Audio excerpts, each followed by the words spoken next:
สบายดีเด้อพี่น้องสบายดีเบ่ทุกผู้ทุกคนเนาะสบายดียามสายๆจ้ามาอัปเดตบ้านแม่เฒ่าข่อย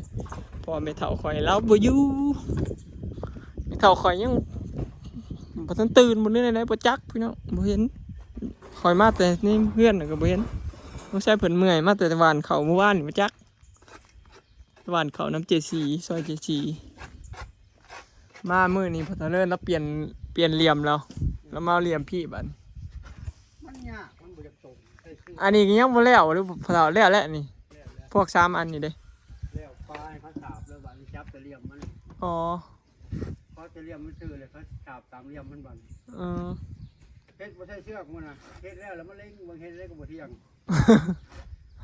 มันสูงเลย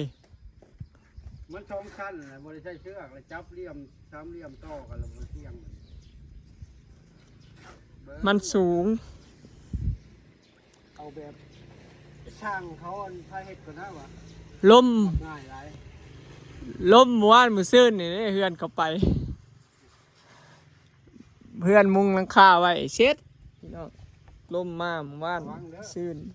ของมึงระวังเด้อดิมุงหลังคาไว้ดิของเฮานี่บ่เป็นหยังใครได้เสามันใหญ่ของเฮาในรุ่นนี้น่ะบ่มีว่าสิลงมีแต่หลังคาน่ะสิไปทั้งกับแทนบ้าเฮายังนี่ทำสิแทนทั้งกับพุทธดินเก้าจักเซนบ่เฒ่าคุณเฮาเป็น60พุ่นบ่พดินเก้าเลยก็เทเลิกอีกเบิดปูนเลยสอบคุ้มเฮายังนี่คุ้มแล้วก็บักใหญ่พี่น้องเฮือนบอยน่ะบ่ได้ห่วงเลยนะถ้าเลิศเราขุดลงไปฮอดดินเก่าประมาณ60เซนผมว่าจะค่อยว่าเลยเบิ่งจากความลึกประมาณนี้แหละคุ้ม80บนทนเกือบเมตรแล้วก็เสาก็มีแต่เสาใหญ่ๆพี่น้องเสาหนา15เบิดแต่ว่าคันล้มมากก็บ่กล้าอยู่คือกันพี่น้องก็อยู่ตารางหากเฮาพอตีเส้นเสร็จแล้วก็ใส่วงกบใส่ลาวใส่หยังแล้วล่ะไม้ค้ำจ้าอยู่เทิงน่ะตัวซุปเจ้าใส่นะเฮาก็บ่ได้ออกได้พ่อปะเลยมันยันปะมันยันเลยยู่นั่นก็บ่ติงแข็งขักปะยังใส่วงกบประตูเข้าไปแข็งจะน้อยเทคานพื้นเทไว้อยู่น้อยอยู่ตารางเฉยว่าสิเทข้านไว้แล้วก็เอาดินเข้าไว้อยู่เวลาพักผ่อนไปนอนอยู่แน่ตารางแล้วปูกระดาษยึดทับนอนก็ว่าเย็นได้ว่ะแต่พวกคนอยากได้เงื่อนตารางแบบโบราณมันอยู่ตารางครับแม่นอยู่ตารางคักมันความถามว่ามันเหมือนกับมันเฮาสีผ้าช่องชั้นพุ่นแม่นแถมมุ้งกระเบื้องอีกบ่ได้ฮู้ซื้อค้อนได้บ่เฒ่าอยู่เทิงนะลมเข้าเย็นสบายเด้อยู่เทิงมันสูงแล้วลมแบบมันผ่านลมผ่านอยู่ลุ่มนี่เอาไปมาบ่เย็นเท่าอยู่เทิงซ้ำอย่าไปแหมเด้อปลานั่นน่ะแหละตีเช่นรับเช้าเลยมันจึงเย็น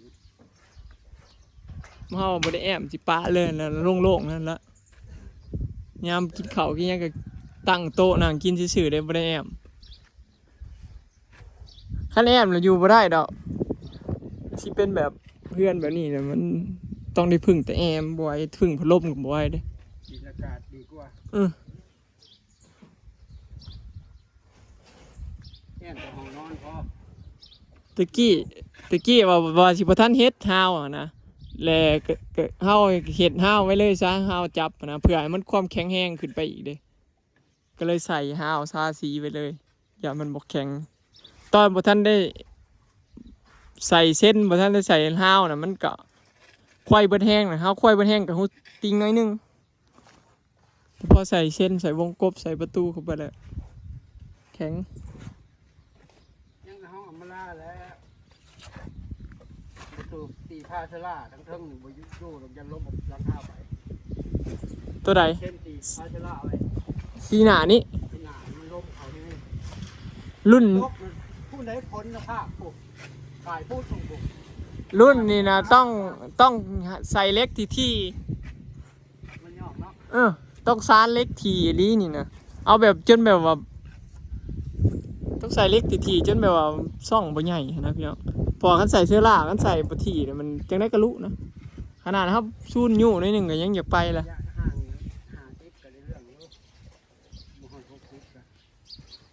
เพราะว่าทรงนี่มันอู้ล่มคือภาษาเลื่อนว่าล่ะเราต้องใส่ดีกันอยากใส่เสื้อผ้าทีเอา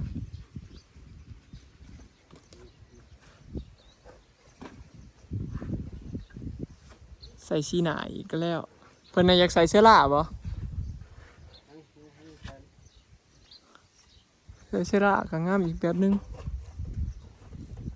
ใส่เสื้อลาก็ได้คันอยากท่าสีกับท่าสีอันเดียวกันกับสีเฮือนเลยสบายอีกแบบเลย มันทาสีได้ มันท่าสีได้ ไม่บุญชีก็มาทามักสีเดิมมันก็ชื่อไม่ทา แม่นพอมันใส่สีน้ำมันเดียวกันกับอันท่าเฮือนเลยก็สี มันเนื้อปูน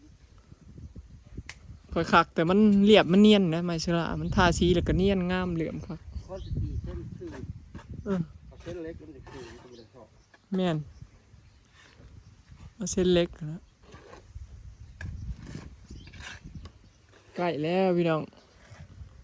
เดือแต่แพง2แพงนี่ทางข้างเมืองผีกับทางในทางพุ่นนะเขาเจ้าใส่สีแดงนะนี่ห้องทองน้ำเพิ่นงามพี่น้องผ่านฝีมือการสาบทีมนี้บ่ต้องห่วงงานถนัดเพิ่น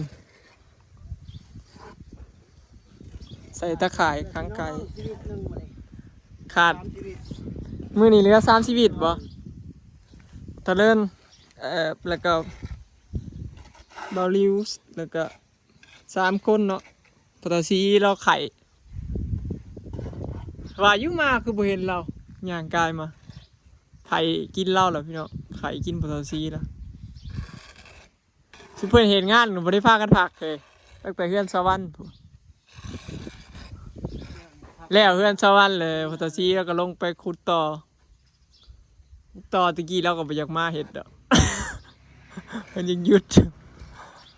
พอทีมนี่มันเหลือแต่4คนก็แม่นอยู่ครบทีมกันบ้านนี่ใกล้สิแล้วนะพี่น้องกับปตเลิศเราจับเหลี่ยม2มื้อบ่จักจังได้แล้วอันหนึง สองมันก็เลี้ยง พอบอยมามื้อนั้นก็เห็นแต่เราจับเหลี่ยมเลยพี่น้อง เลี้ยงคนนี่ก็จะเลี้ยง ถ้าแม่นว่าส่งมันแต่แท้ๆน่ะมันเป็นปูนขึ้นไปเลยนะแม่นจับยาวตั้งแต่เทิงไปฮอดเหลี่ยมหัวหลังคาน่ะแฮงไว้ว่าเฮาอ่ะ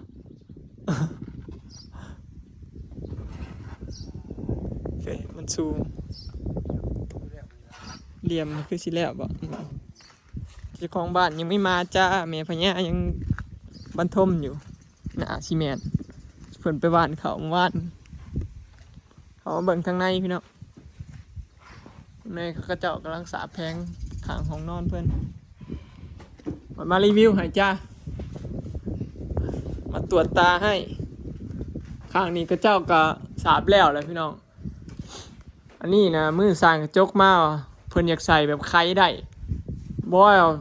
สิใส่ไข่ได้หยังเนาะวันนี้มันเป็นเฮือนของโถงใหญ่ก็เฮ็ดเป็นกระจกซื่อๆให้มันมีแสงเข้ามาบ่ให้มันมืด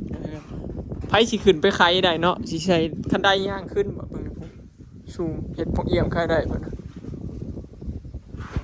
พอมันมีประตูอันนี้ไข่ได้อยู่เด้พี่น้องพอมีป่องเอี่ยมไข่ได้อยู่อันนี้ก็เฮ็ดแบบปิดตายเลยแบบไข่บ่ได้เนาะแต่ว่าใส่กระจกอันนี้ก็ไข่ได้บันกระถุง2เมตรจริงก็2เมตรป้ายก็ไข่ได้แต่ว่ามันสิมีแบบขันเพื่อความแข็งแรงเด้พี่น้องเนาะแต่มันหักสิบ่งามเพราะว่าสาบแล้วแพงนี่ก็เรียบร้อยจับเหลี่ยมไว้เรียบร้อยประตูนี่นะบอยให้บอกเพิ่นว่าให้ใส่คือกันกับของบอยในเฮือนนะในห้องอีเมลแบบ UPVC หั่นนะประตู UPVC มันสิครบสุดมีทั้งบานวงกบมีทั้งลูกบิดมีครบเนาะงานแล้วก็มีแต่ติดตั้งใส่ซื่อแบบนั้นงามเนาะสีก็บ่ตายมันสิเป็นแบบมันสิดีกว่า PUV มันสิดีกว่า PUVC อยู่ประตู PUVC มันสิบ่ดีเท่าอันตัวนี้นะมันมี2ราคา 3,000 กว่าบาทกับ 4,000 พี่น้องเขาบอกให้ซื้อให้อีเมลในห้องนะ 4,000 เนาะ PUVC เนี่ยก็ดีอยู่แต่ว่าส่วนใหญ่เขาใส่แต่ในห้องน้ำเนาะประตูห้องน้ำแต่ว่า UPVC เนี่ยเขาใส่ประตูห้องนอน ส่วนกระจกหน้าบ้านเพิ่นนี้ยังบ่ฮู้พี่น้องว่าราคาเท่าใดเพราะว่ายังบ่ทันแล้วเด้อเพราะว่าเฮายังวัดบ่ได้ว่าเฮาสิใส่สูงเท่านั้นเท่านี้นะราคาขึ้นอยู่กับความสูงความกว้างเนาะประมาณนี้บ้านประตูบักเอี่ยมกับบ้านละ 3,000 เนาะอันนี้ทางห้องนอนเพิ่นอาศัย2 บ้านประมาณนี้อันนี้ก็บ่ได้ถามเขาเจ้าเลยว่าราคาเท่าไหร่ลืมน่าสิแพงกว่าจักทรงมินิมอลนี่ฝั่งไทยไปเคยใส่พี่น้องบ้านในนี้เท่าไหร่อยู่ฝั่งไทยอะนะผู้ใดเคยเห็นใช้ประตูกระจกวงมนแล้วนี่มันมีแบบ2แบบดอกอลูมิเนียมเนาะกับแบบใหม่ก็มีแต่ว่าบ่เคยใส่ก็เลยบ่ฮู้ว่าราคาเท่าไหร่ทางเขาห้องน้ำเพิ่นห้องน้ำแล้วก็กว้างสบายเนาะสะดวกสบายพี่น้องมีห้องน้ำในโตนอาบน้ำก็ได้เนาะส่วนไรเขาปวดเหนียวเขาก็ไม่ได้ออกข้างนอกเนาะบ่อยากไขประตูห้องออกเนาะมีห้องน้ำในบอนห้องนอนนี่สบายบ่อยากไขออกบ่อยากออกแต่ห้องเนาะส่วนไรเขาปวดเหนียวเขาไปโหลดสินะข่อยก็ยังหมักเลยมีห้องน้ำติดห้องนอนแล้วเรียบร้อยจ้าเสร็จไปแล้ว2 แผงเดี๋ยวพาไปเบิ่งข้างเบื้องเหนือข้างเบื้องนี้ยังเมื่อวานบ่ได้ออกมาเบิดมื้อเลยพี่น้องยังจ้าเขาจะสาบด้านในก่อนพี่น้องแดดเขาเจ้าสาบแบบวิธีลบแดดพี่น้องบ่อยากให้มันตากแดดก็คือยามแดดยามเช้ามันส่องทั้งพี่เขาเจ้าก็เห็นอยู่พุ่นบัดนี้ยามแรงบัดนี้ยามเช้ามันแล้วพุ่นแล้วก็ยามแรงแดดมันห่มอยู่พี่เขาเจ้าก็เห็นอยู่พี่สินะเนาะประมาณนี้บ้านไม่เท่ามาลาสวยรวยมากแบบไม่มีใครเหมือนและก็ไม่เหมือนใครด้วยเป็นเอกลักษณ์ของเราพี่น้องเป็นเอกลักษณ์จ้าเอกลักษณ์ของไผมันของเพื่อนนะสิแล้วนั่นแหละ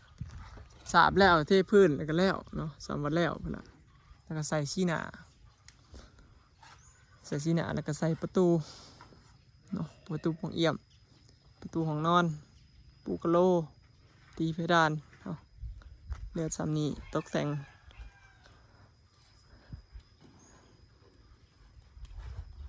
กันแล้วก่อสาบนี่ก็ไข่แน่อยู่ดอกพอมันก็สิใส่ทุนโบราณคือยกโครงมุงราคาเนาะก็สิเริ่มเบาลงเนาะ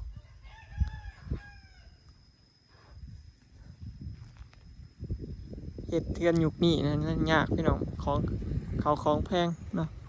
พืชตะกี้ขึ้นทุกอย่างนะครับตั้งแต่หินทรายเดี๋ยวถ้าเราติดตามมึงพี่น้องว่าพอเสร็จแล้วสิงามบ่เนาะว่าสิบอกเพิ่นอยู่ว่าบ่ให้ฟ้าวใส่เด้อว่าบ่ว่าสิบอกเพิ่นพี่น้องมือจางกระจกมาว่าจะฟ้าวใส่เฮือนแล้วบ่ฟ้าวใส่ซะประตูนั่นนี่ก็คือกันเนาะถ้าให้ทาสีแล้วก่อนสาบแล้วทาสีซะก่อนจังมาใส่ประตูปองเอี่ยมหรือว่ามาใส่ประตูวงกบเนาะมันจังสิบ่เปื้อนสีเขาทาสีจังง่ายนะพี่น้องเนาะมันจังสิรายละเอียดเก็บมุมน่ะสบายเนาะเวลามีประตูปองเอี่ยมน่ะเวลาเขาเจ้าทาสีมันเก็บมุมบ่จากละเอียดปานใดนี่มันสิยากนะอย่ามันเปื้อนเนาะทาสีก่อนจังใส่ประตูปองเอี่ยมจังสิเนียนละเอียดเนาะโอเคเนาะพี่น้องคลิปนี้ก็สิขอเก็บภาพบรรยากาศสำนี้เด้อเนาะพี่น้องถ้าเบิ่งว่าบ้าน2 หลังนี่2 หลัง2 สไตล์ผู้ใดสิแล้วก่อนกัน เนาะสวยคนละแบบเนาะคนละสไตล์เลยนะพี่น้องอันนี้เป็นเฮือนปูนเนาะอันนั้นมันเป็นทรงอันยกสูงอันนั้นคนละแบบเนาะพอเห็นออกมาแล้วต้องถามเบิ่งบัดแล้วพี่น้องยังว่าบ่ได้ว่างามเรื่องขี้ลายนะขึ้นอยู่กับตกแต่งอีกที เขาเห็นสำเนียงบ่ฮู้พี่น้องบัดทาสีเพิ่นสิฮู้ว่างามบัดเฮือนแล้วเนาะคันเฮาทาสีบ่งามเฮือนก็บ่งามเนาะไปแล้วพี่น้องสบายดีฝากเป็นกำลังใจให้เด้อเนาะ